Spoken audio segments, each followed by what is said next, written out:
जर सकाळची सुरुवात देवाच्या दर्शनाने झाली ना, तर पूर्ण दिवस खूप सुंदर जातो ना.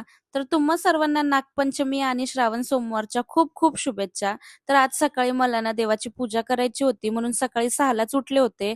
मग अंघोळ करून मस्त रेडी झाले आणि छोटीशीच देवाची पूजा मांडली होती आणि मी ही पूजा पहिल्यांदाच करत होते म्हणून मला जास्त काही माहिती नव्हतं. पण मला जसं जमलं ना, मी तशी पूजा मांडली होती. मग मस्त पूजा करून घेतली आणि पाया पडून देवांचे आशीर्वाद घेतले. तुम्हाला माझी ही छोटीशी पूजा मांडलेली कशी वाटली? मला कमेंटमध्ये नक्कीच सांगा. नंतर महादेवाच्या मंदिरात गेले. सकाळची वेळ असल्यामुळे ना जास्त गर्दी नव्हती. त्यामुळे शांतपणे दर्शन आणि पूजा करून घेतली आणि सकाळी असं मंदिरामध्ये गेल्यानंतर ना एक वेगळीच पॉझिटिव्ह वाइब येते आणि दिवसही खूप छान जातो.